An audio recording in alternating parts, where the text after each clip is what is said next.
ಓಂ ದಕ್ಷಿಣಾಮೂರ್ತಿಯೇ ನಮಃ. ಹೊಸ ವರ್ಷದ ಶುಭಾಶಯಗಳು. ಸರ್ವಮಂಗಳ ಮಾಂಗಲ್ಯೆ ಶಿವೆ ಸರ್ವಾರ್ಥ ಸಾಧಕೆ ಶರಣೆ ತ್ರಯಂಬಕಿ ಗೌರಿ ನಾರಾಯಣಿ ನಮಸ್ತುತೆ. ಈಗ ಧನುಷ ರಾಶಿ. ಧನುಸು ರಾಶಿ ಬಗ್ಗೆ ಹೇಳೋದಾದರೆ, ಧನುಸು ರಾಶಿಗೆ ಕಳೆದ ಒಂದು ವರ್ಷದಿಂದ ಶನಿ ಬದಲಾವಣೆ ಆಗಿದೆ. ಅಂದರೆ ಶನಿ ಭಾಳ ಚೆನ್ನಾಗಿತ್ತು. ಸ್ವಂತ ಮನೆಯಲ್ಲಿ 3ನೇ ಮನೆ ಉಪಚಯ ಸ್ಥಾನದಲ್ಲಿ ಶನಿ ಸಂಚಾರ ಒಳ್ಳೆಯ ಯೋಗವನ್ನು ಕೊಟ್ಟಿತ್ತು. ಈಗ 4ನೇ ಶನಿ ಆದರೂ ಸಹ ಈಗ 3ನೇ ಮನೆಯಲ್ಲಿ ಪಾಪಗ್ರಹಗಳ ಸಂಯೋಗದಿಂದ ಉಪಚಯ ಸ್ಥಾನದಲ್ಲಿ ಒಳ್ಳೆಯದೇ ಮಾಡುತ್ತೆ ಅಂತ ಜ್ಯೋತಿಷ್ಯದ ಉಲ್ಲೇಖ. ನಾವು ಪ್ರತಿ ರಾಶಿಗೆ ಹೇಳಿದಂಗೆ 3, 6, 11ರಲ್ಲಿ ಪಾಪಗ್ರಹಗಳ ಸಂಚಾರ ಆ ರಾಶಿಯವರಿಗೆ ಯೋಗವನ್ನು ಕೊಡುತ್ತೆ. ಇನ್ನು ಶುಭ ಗ್ರಹಗಳಾದಂಥ ಗುರು ಸಪ್ತಮದಲ್ಲಿ, ಲಗ್ನಕ್ಕೆ ಸಪ್ತಮದಲ್ಲಿ ಗುರುಬಲ ಇದೆ. ಮತ್ತು 3ನೇ ಮನೆಯಲ್ಲಿ ಇರತಕ್ಕಂಥ ಕೆಲವು ಗ್ರಹಗಳು ಒಳ್ಳೆಯ ಯೋಗವನ್ನು ಕೊಡುತ್ತೆ. 4ನೇ ಮನೆಯಲ್ಲಿ ಸಂಚಾರ ಮಾಡತಕ್ಕಂಥ ರವಿ, ಶನಿ, ಚಂದ್ರ ಈ ರೀತಿಯ ಗ್ರಹಗಳು ಒಳ್ಳೆಯ ಯೋಗವನ್ನು ಕೊಡದೇ ಹೋದರೂ ಸಹ ಇನ್ನು ಉಳಿದ ಗ್ರಹಗಳು ಯೋಗವನ್ನು ಕೊಡೋದ್ರಿಂದ, ಅದರಲ್ಲೂ ಮುಖ್ಯವಾಗಿ ಪ್ರಪಂಚದ ಯಾವುದೇ ಒಂದು ವ್ಯಕ್ತಿಗೆ ಶನಿ ಬಲ ಇರಬೇಕು, ಇಲ್ಲ ಗುರುಬಲ ಇರಬೇಕು ಅಂತ ಹೇಳುತ್ತೆ ಜ್ಯೋತಿಷ್ಯ. ಅದನ್ನ ಶನಿ ಬಲ ಕಡಿಮೆ ಇದ್ರೂ ಸಹ ಗುರುಬಲ ಇರೋದ್ರಿಂದ ಚೆನ್ನಾಗಿ ನಡ್ಕೊಂಡು ಹೋಗುತ್ತೆ. ಮತ್ತು ವ್ಯಕ್ತಿಗತ ಜಾತಕದಲ್ಲಿ ದಶಾಭುಕ್ತಿಗಳು ಚೆನ್ನಾಗಿದ್ದಾಗ, ಯಾವುದೇ ದೆಸೆ, ರಾಹು ದೆಸೆ ಇರ್ಬೋದು, ರಾಹು ಉಚ್ಚ ಸ್ಥಾನದಲ್ಲಿ ಇರ್ಬೋದು, ರವಿ ದೆಸೆ ಸ್ವಂತ ಮನೇಲಿ ಇರ್ಬೋದು, ಶನಿ ಸ್ವಂತ ಮನೇಲಿದ್ದು ದಶಾನಾಥನ ಒಳ್ಳೆಯ ಯೋಗವನ್ನು ಕೊಡ್ಬೋದು. ಹೀಗೆ ಆ ಗ್ರಹಗಳು ಒಳ್ಳೆಯ ಸ್ಥಾನದಲ್ಲಿ ಇದ್ದು ವೈಯಕ್ತಿಕ ಜಾತಕ ಚೆನ್ನಾಗಿದ್ದಾಗ ಈ ಒಂದು 4ನೇ ಮನೆಯಲ್ಲಿರ್ತಕ್ಕಂಥ ಗ್ರಹಗಳು ಯಾವುದೇ ದುಷ್ಪರಿಣಾಮ ಬೀರೋದಿಲ್ಲ ಅಂತ ಖಂಡಿತ ಹೇಳ್ಬೋದು. ಆದ್ದರಿಂದ ಧನುಸು ರಾಶಿಯವರಿಗೆ ಗುರುಬಲ ಇದೆ, ಗುರುವಿನ ಅನುಗ್ರಹ ಇದೆ, ಬೃಹಸ್ಪತಿ ಅನುಗ್ರಹ ಇರೋದ್ರಿಂದ ನಡ್ಕೊಂಡು ಹೋಗುತ್ತೆ. ಮತ್ತು 3ನೇ ಮನೆಯಲ್ಲಿರ್ತಕ್ಕಂಥ ರಾಹು ಮತ್ತು ಆ ಕುಜ ಏನೆಲ್ಲ ಒಂದು ಯೋಗ 3ನೇ ಮನೆಯಲ್ಲಿ ಕೊಡಬೇಕು ಅದನ್ನಂತೂ ಖಂಡಿತ ಕೊಡುತ್ತೆ. ಅಂದ ಶುಭ ಗ್ರಹಗಳು, ಪಾಪಗ್ರಹಗಳು ಉಪಚಯ ಸ್ಥಾನ ಮತ್ತು ಕೇಂದ್ರ ಸ್ಥಾನದಲ್ಲಿರೋದ್ರಿಂದ ಇವರಿಗೆ ಒಂದು ಒಳ್ಳೆಯ ಯೋಗ ಅಂತಲೇ ಹೇಳ್ಬೋದು. ಗುರು ಬದಲಾವಣೆ ಆದ ನಂತರ ಅದು ಆಮೇಲೆ ನೋಡೋಣ. ಉಚ್ಚ ಸ್ಥಾನಕ್ಕೆ ಗುರು ಸಂಚಾರ ಮಾಡೋದ್ರಿಂದ ಅದು ನಂತರ ಅದು ಉಲ್ಲೇಖ ಮಾಡಬೇಕಾಗುತ್ತೆ.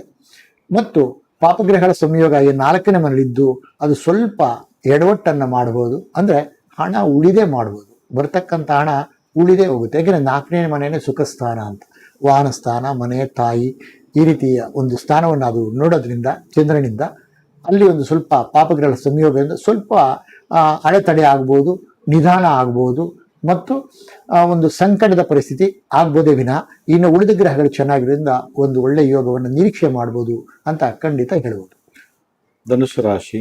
ಧನುಷ ರಾಶಿಗೆ ಅರ್ಧಾಷ್ಟಮ ಶನಿ ಅಂತ ಹೇಳ್ತೀವಿ. ಏಳೂರು ಶನಿಯಂತೆ, ಅಷ್ಟಮ ಶನಿಯಂತೆ. ಅರ್ಧಾಷ್ಟಮ ಶನಿಯೂ ಕೂಡ ಸ್ವಲ್ಪ ಡೇಂಜರು.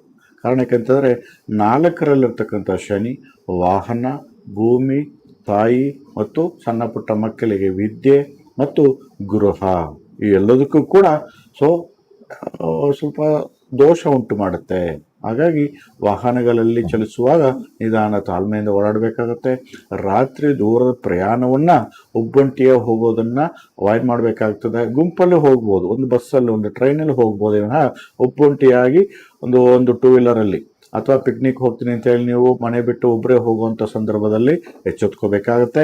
ಅದರ ಜೊತೆಯಲ್ಲಿ ನಿಮ್ಮ ಹೆಸರಿಗೆ ಏನಾದರೂ ಆಸ್ತಿ ಖರೀದಿ ಮಾಡೋದಾದರೆ ಅಂದರೆ 1ಕ್ಕೆ 2 ಅಡ್ವೊಕೇಟ್ ಹತ್ರ ನೋಡಿ ಪರಿಶೀಲನೆ ತೆಗೆದುಕೊಂಡು ತದನಂತರವಾಗಿ ರಿಜಿಸ್ಟರ್ ಮಾಡ್ಕೊಳ್ಳೋದು ಒಳ್ಳೆಯದಿಲ್ಲ. ಅಂದರೆ ನಾಳೆ ದಿನ ಲಿಟಿಗೇಷನ್ ಬರೋ ಸಾಧ್ಯತೆಗಳು ಉಂಟು. ಕರ್ಮಕಾರಕ ಶನಿ ಕರ್ಮಾನುಸಾರವಾಗಿಯೂ ದುಷ್ಪರಿಣಾಮ ಬೀರುತ್ತೆ ಧನುಷು ರಾಶಿ ಮೇಲೆ.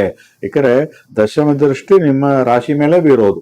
ಹಾಗಾಗಿ ಆದರೆ ಈ ಎಲ್ಲವನ್ನು ಕೂಡ ರಾಶಿಯಾಧಿಪತಿಯಾದ ಗುರುಗ್ರಹ, ವಾಹನ ಸ್ಥಾನ, ಭೂಮಿ ಸ್ಥಾನ, ವಿದ್ಯೆ ಸ್ಥಾನಾಧಿಪತಿಯಾದ ಗುರುಗ್ರಹ ಸಪ್ತಮದಿಂದ ರಾಶಿ ಮೇಲೆ ದೃಷ್ಟಿ ಬೀರೋದ್ರಿಂದ ಖಂಡಿತವಾಗ್ಲೂ ಕೂಡ ಗುರು ದೃಷ್ಟಿ ಕೋಟಿ ಪಾಪ ನಾಸ್ತಿ. ಸಪ್ತಮ ದೃಷ್ಟಿ, ನೇರ ದೃಷ್ಟಿ ಇರೋದ್ರಿಂದ ಇಷ್ಟೆಲ್ಲ ದೋಷಗಳಿದ್ರು ಕೂಡ, ಇಷ್ಟೆಲ್ಲ ಕಷ್ಟ ನಷ್ಟಗಳು ಅನುಭವಿಸಿದ್ರು ಕೂಡ ಗುರು ದೃಷ್ಟಿಯಿಂದ ತಕ್ಕ ಮಟ್ಟಿಗೆ ದೂರಾನು ಮಾಡ್ಕೋಬಹುದು ಅಂತ ತೋರಿಸ್ತಿದೆ.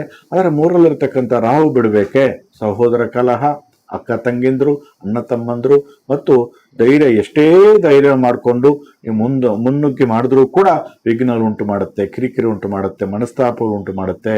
ಪಿತೃಸ್ಥಾನ ಕೇತು, ಪಿತೃಕಂಟಕ, ತಂದೆ ಮೇಲೆ ದುಷ್ಪರಿಣಾಮ ಬೀರುತ್ತೆ. ತಂದೆಗೆ ಅನಾರೋಗ್ಯ ಸಮಸ್ಯೆ, ನೀವು ದುಡಿದಿದ್ದೆಲ್ಲ ತಂದೆಗೆ ಖರ್ಚು ವೆಚ್ಚಗಳು ಆಗುವಂಥದ್ದು. ವೃದ್ಧರು ತಂದೆಗೆ ಖಂಡಿತವಾಗಲೂ ಕೂಡ ಕಂಟಕ ಕಟ್ಟಿಟ್ಟ ಬುತ್ತಿ. ಕಾರಣ ಗೋಚಾರದಲ್ಲಿ ನಾವು ಹೇಳ್ತಿರೋದು. ಹಾಗಾಗಿ ಎಚ್ಚೆತ್ಕೋಬೇಕು. ತಂದೆ ಆರೋಗ್ಯದಲ್ಲಿ ಸ್ವಲ್ಪ ಗಮನ ಕೊಡಬೇಕು. ಔಷಧಿ ಕರೆಕ್ಟಾಗಿ ಟೈಮ್ ಕೊಡಬೇಕಾಗತ್ತೆ. ಮತ್ತು ಪ್ರಯಾಣ ಮಾಡುವಂಥ ಸಂದರ್ಭದಲ್ಲಿ ಎಚ್ಚೆತ್ಕೋಬೇಕಾಗತ್ತೆ. ಒಳ್ಳೆ ಗಾಡಿ, ಒಳ್ಳೆ ಲಕ್ಕಿ ನಂಬರ್ ಗಾಡಿ, ಲಕ್ಕಿ ಕಲರ್ ಗಾಡಿಯಲ್ಲಿ ನೀವು ಓಡಾಡಿದ್ರೆ ಖಂಡಿತವಾಗಲೂ ಕೂಡ ಈ ಒಂದು ಸಮಸ್ಯೆಯಿಂದ ನಾವು ದೂರ ಮಾಡ್ಕೋಬಹುದು.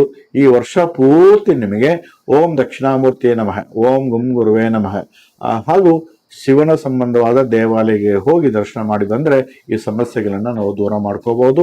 ಧನುಷ್ ರಾಶಿಯಲ್ಲಿ ಹುಟ್ಟಿರ್ತಕ್ಕಂಥವರಿಗೆ 1, 3, 9, 1, 10, 19, 28, 3, 12, 21, 30, 9, 18, 27ನೇ ತಾರೀಕು ಈ ಸಂಖ್ಯೆಗಳೆಲ್ಲ ಕೂಡ ಒಳ್ಳೇದು ಮಾಡುತ್ತೆ.